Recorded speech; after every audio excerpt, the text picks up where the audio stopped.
performance. Just a few. Yeah, okay, nice. Alright guys, well, thank you so much for coming down.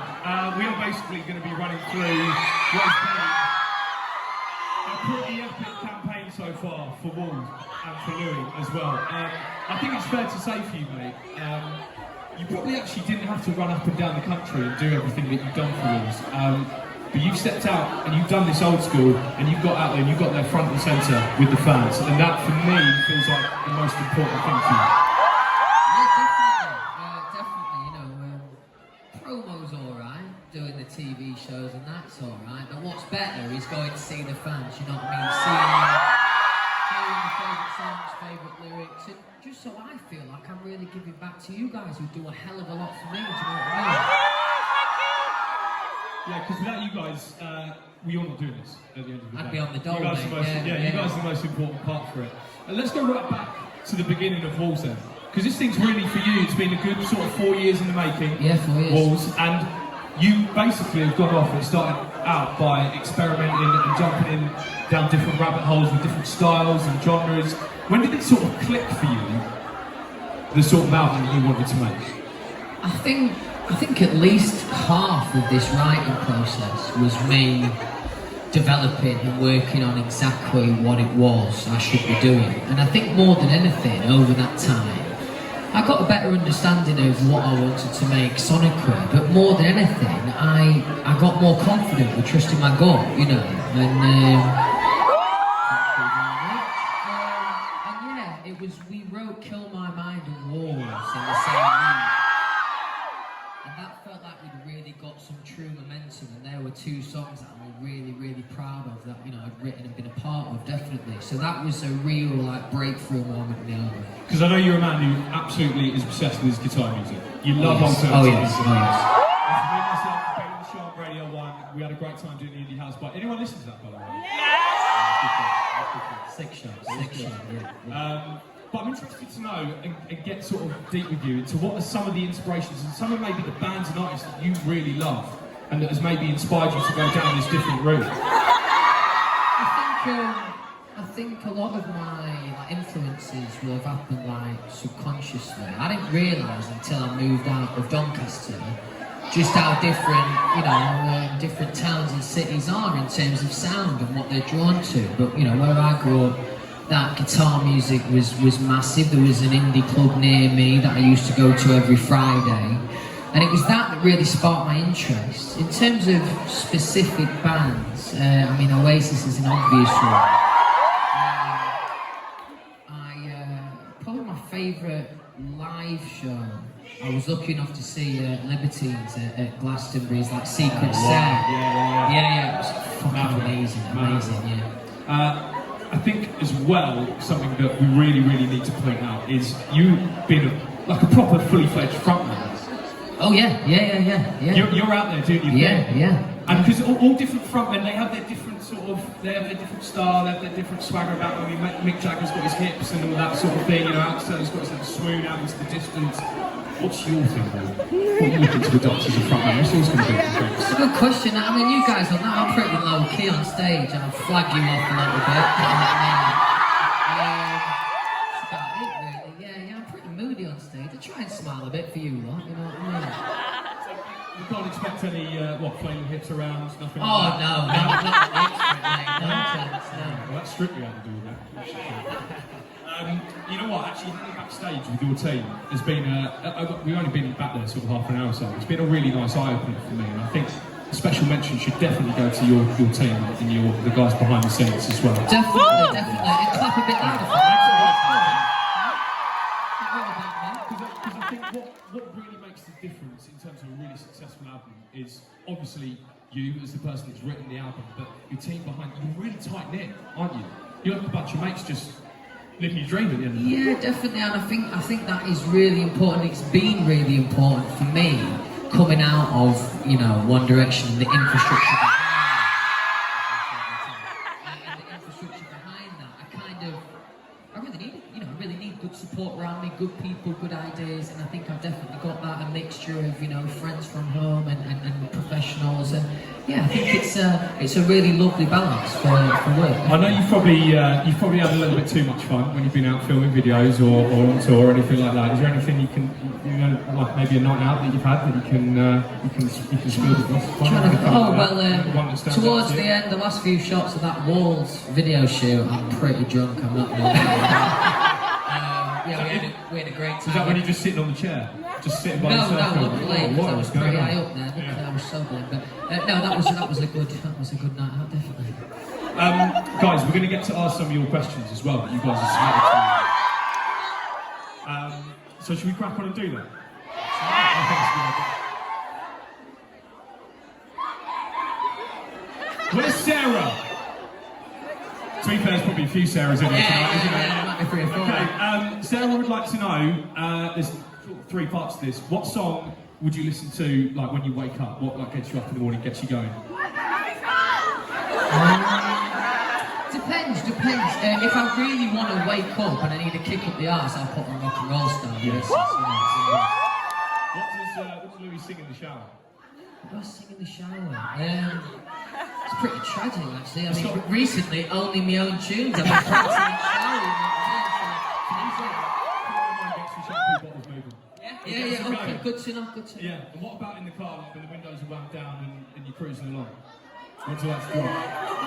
Should be singer in car. I don't know. Probably just some Oasis or some Catfish. Okay, nice. Classic intros. That's what we like to hear, don't we?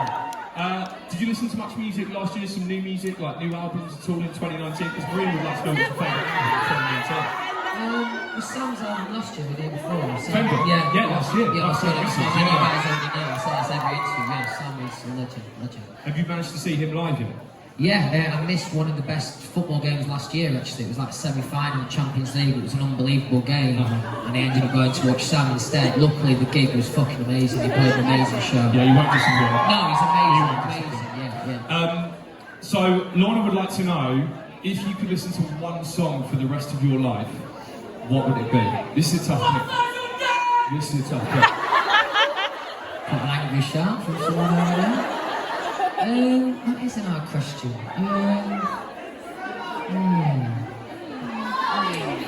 I'm going to go with first thing that came to my head. I've been listening to it a lot lately. I don't know if I could listen to it every day. It's pretty hectic. But let's go Cousins, Vampire Weekend. Nice. It's a banger. This guy knows his music, by the way. This guy knows his music. Who've got it? What does this say? It's so small. I'm going to go Sadie. Sadie, if that's your name. You remember the moment when you decided that you wanted Walls to be Walls, if that makes sense? The album to be called Walls? No, just as in like what you wanted it to be, the sound, like the specific moment, like the click moment in your head moment. I've been having anyone who follows me closely would have seen that statement I put out on my Instagram. I mean, I'm not one for a statement, but I thought that was the right time. And you know, I basically put in a statement about wanting to follow my art and just kind of, instead of following radio. And I think I'd had a lot of conversations around those weeks. And, you know, I was feeling good about the people I was chatting to and the things that they were saying. So, I don't remember the exact time, but around the time that I put that out, it was a real kind of breakthrough moment for me. I felt really good at that. So this is from Paula and Irene. You know your logo? Yeah. Where did that come from? I don't know, to be honest. Honestly, I don't know. One day I just started putting it on the end of my autograph, and then I thought, oh, it's cool. I'll rock with that. Yeah. Angela would like to know, what would you tell your future self?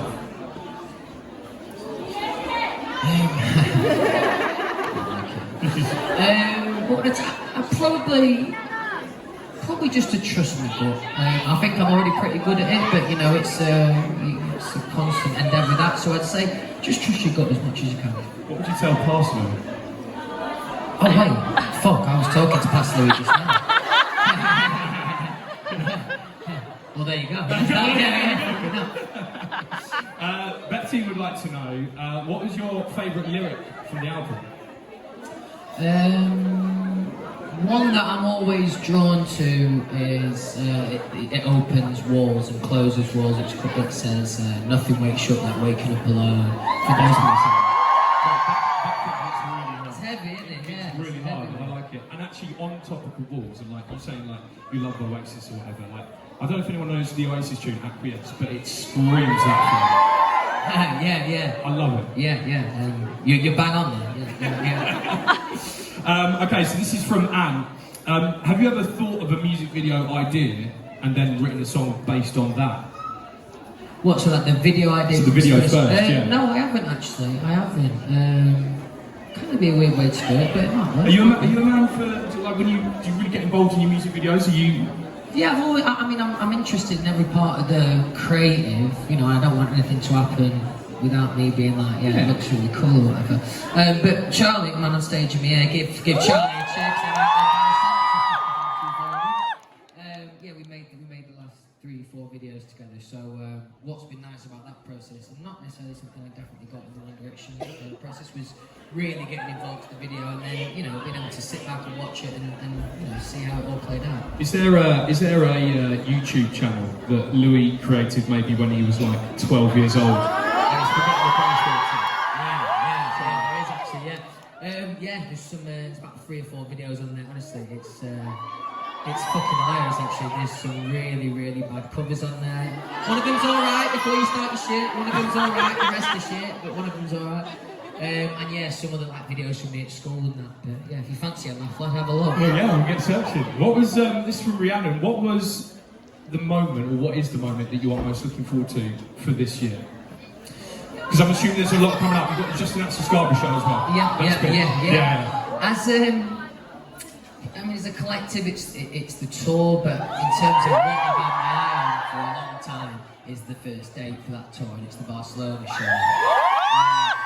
Just because I feel like, you know, I've been working towards that moment for the last 4 years. I've always loved touring. I'm really excited about getting on the road. So, you know, that's the next step. So I'm excited. I'm looking forward to seeing you live, actually. To be fair, I've not seen you live yet. I'm actually going to come to the Scala show. Oh, nice. Which I'm looking forward to. Absolutely boss it up there, mate. It's going to be good. Sarah would like to know, with Fearless, did you have someone in mind when you were writing it? Fearless? No, I didn't actually. I mean, it's kind of, we struggle to talk about this song because I don't want it to come across as like offensive and that. But some, you know, I'm at that age where some people are immature little dickheads like me, and some people are really old, you know, in the thought process. And it was kind of just, you know, to, you know, I've seen you before when you were young, so let's see a bit of that reckless, stupid side. Do you know what I mean? Yeah. Holly would like to know what inspires you most when writing lyrics. Where do you tend to go to pull your inspiration from when writing? This might be quite good for any aspiring songwriters out there who are maybe struggling to pen some music or come up with some ideas. Maybe what advice would you give them when starting out? I mean, normally I'm working off memory, and you know, the best thing to do about that, if I feel that there's something that's happened in my life that's interesting, or a concept that I've just come up with, I'll try and write as much in my notes as I can about that idea. They're not specific lyrics or anything like that, it's more of a story at that stage. And that's kind of the start of it. I've always been amazed at the level of detail of Amy Winehouse, and one thing that we speak about, you know, she would have things happen to her and she would note down what she could see, what she could smell, everything about it. And I thought that level of detailing is genius, so I try and, you know, give detail as much as I can. I always find when we hear music, when we listen to it on the show, like, it is those weirder, finer details that you probably go through every single day in life without even noticing or realising, but when someone picks up like a song and communicates it in a, you know, a really nice way, and it hits hard, or it hits harder than, you know, maybe just like a generic or a throwaway lyric or anything like that. Yeah, I think as much detail as you can fill in lyrically, the more relatable it feels, definitely. Absolutely. So this is from Jola in Italy. Is there a song off the album that you added that you kind of felt bad for neglecting another song, if that makes sense? So basically, is there a song that I thought was shit and another one was better? No, not necessarily. Is there a song you wish you could have had on the album that you didn't? Is probably a better way of phrasing it. I'm not gonna lie, there's maybe 2 or 3 songs that didn't make the album. I'm not that mad they didn't make it, to be honest. They were alright. I think the other songs on the album are better. So yeah, that's that.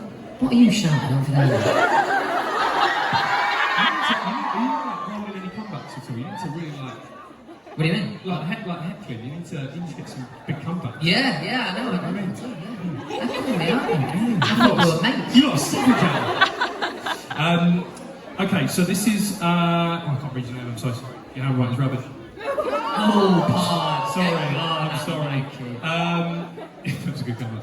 Oh, devastating. Florence would like to know. How do you name your songs on your album? Do they come from the lyrics that you write, or do you think up specific names for them after you've written them? A lot of the time when I write, I'll probably have like a concept, and around that I might have a couple of titles that kind of fit into that concept. But most of the time I would say the lyrics come first, and then you land at the title. Absolutely. Are there people, like, in terms of maybe bands or artists that you look up to, and when you maybe have been listening to albums on repeat or whatever, and you go through their track listings, are there maybe songs on their albums that you can pick out and be like, I really would love to kind of almost emulate a song like that? Is there any songs that stick out to you? I think that's difficult for me, if I'm being completely honest. There's definitely like bands like DMAs and they're more like melodic moments. They've got a song that's called The Lead, which is amazing tune. What actually? And Silver, the new one is wicked as well. That Silver tune, absolutely. It's epic, isn't it? Anyone heard Silver DMAs? DMA song. It's like almost version of a rave tune. Yeah, it's clever, isn't it? It's clever. Really, really good. Do you reckon we could see Louis going down a rave route? That was Steve for a second. Yeah. Maybe let's punk it up a little bit. Yeah. I think go like full mohawk. You dye your hair. I'll dye your hair, like full green mohawk. Yeah. Let's do a Prodigy collaboration. I like it. Something like that. Right, who have we got again? Can't read your handwriting. Sorry about that. Laura would like to know. This might be quite a nice moment to share. What was it like listening to the album from top to bottom for the very first time and hearing it in its entirety? Yeah, I had a moment, maybe about a week or so after everything had been mastered, and around that time, I've been listening to songs individually and specifically, listening intently to mixes and stuff. And this was different. This was just kind of, I knew everything was signed off, and I could just enjoy it and sit and listen through.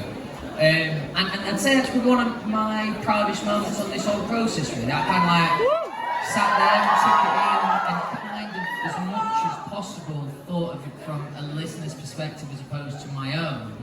And yeah, I thought it was a fucking good album, so I'm proud of it.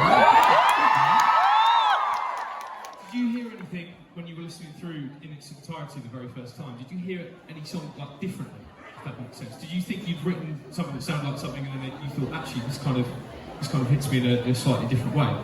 Not necessarily like that, but I did have a moment in, I did a gig in Madrid, which is like my first and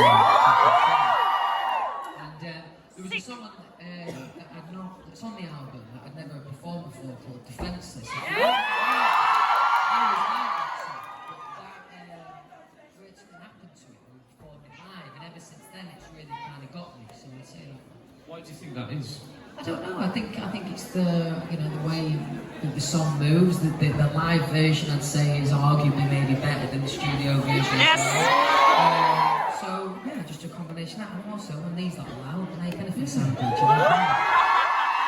nice actually, because I like it when a song, when you hear it on record, and you're like, okay, I'm liking this thing, and then you take it out live and you put it in the flesh, and you see it's even better than recorded maybe, but it kind of like encapsulates the whole audience and almost brings them into being part of the band almost, doesn't it? Oh, definitely, and especially the latter process of writing. I was really conscious of that. How are these songs going to translate to a live show? I think it's vitally important. How have you found it, like playing with a completely live band now? Oh, I love it, man. I love it. I think what's amazing for me is, at first it was quite drastic being in the band and then being on my own, and then the fact that we're going to tour together, and I've got mates and we're all really good lads and that, it's really good, man. I think we need to see you backflipping off the bass drum or something, really. Oh, right, yeah. I think really. Tonight, yeah. I'll give you that for the encore. You promised it now, yeah, you're going to have to. Elizabeth would like to know, what song of the album are you most proud about lyrically? Walls. I'd say like Kill My Mind. I love Kill My Mind, but Walls in terms of the lyric, I'm most proud of that. Yeah, it's a real banger, that one. And I think it's a testament to it, the fact that, I mean, when I was watching interviews earlier with you, and also like now just speaking, we keep coming back round to Walls, and it sits right pretty much slap bang in the middle of that album as well. It's the centrepiece, and obviously the title track as well, isn't it? It's a real important one. All right, we've got 5 minutes, so that's like 2 more questions. Cool. And this man is going to be stepping up here. Actually, something I'd quite like to know, speaking about Walls, and like obviously you did the Walls music video and it looked ace over in Morocco. Like, if you had like unlimited budget to make a video, a music video, you could do it anywhere. Because I don't know if you've heard, but Muse wanted to do a music video in space, like something like that. I'm talking like limitless bandwidth. Where would you take it? Well, it's hard to rival space, isn't it? No, they've not done it. You can still beat them to it. That's what I'm saying. Well, I mean, that's probably just give them the game on. That's probably the best idea, like going and do it in space. A little bit of trivia actually on that. When we just a side note, curveball. When we filmed the video for Drag Me Down, the original, you know, when you're talking about when there's no limit to budget, being One Direction, you know, exactly. So the original idea for that video, although it was incredible, was we were going to do it zero gravity. And he won't be too happy about me telling this, but we didn't do it because now we're too scared. So exactly, yeah. And I wouldn't do it. To be fair, I think it went Niall and Harry, to be fair. It's sick, wouldn't it? A bit of truth. That's right, yeah. Alright, final one. What was the hardest bit about writing this album for you? What's the most difficult thing? I think discipline, confidence, belief, all of these things, because you know there's been it took me, as I said, it took me a second to work out my sound, and that was really frustrating at the time, really frustrating. I knew what it was I wanted to do, and I felt like I was kind of getting pulled in a slightly different direction. So I think just the fact that I got through this and you guys have received it so incredibly well, and it's been an amazing success. Yeah, I'm really, really proud of that, because there were some tough times where it did me head in, I'm not going to lie, yeah. One more actually, just before we finish. You got the UK tour coming up, or the global tour actually. You got the Scarborough show locked in, that's happening. The album is now out there.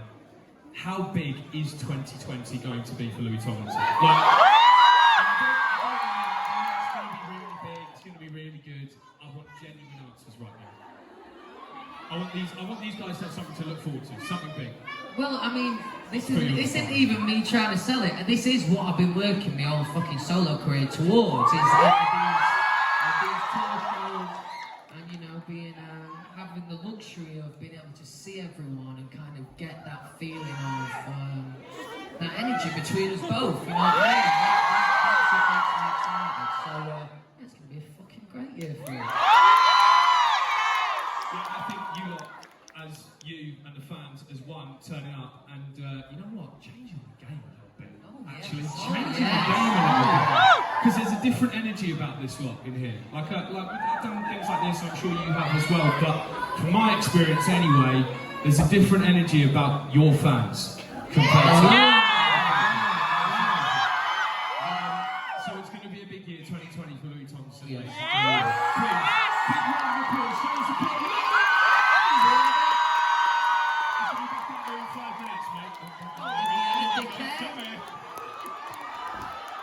Thank you guys, see you in a bit.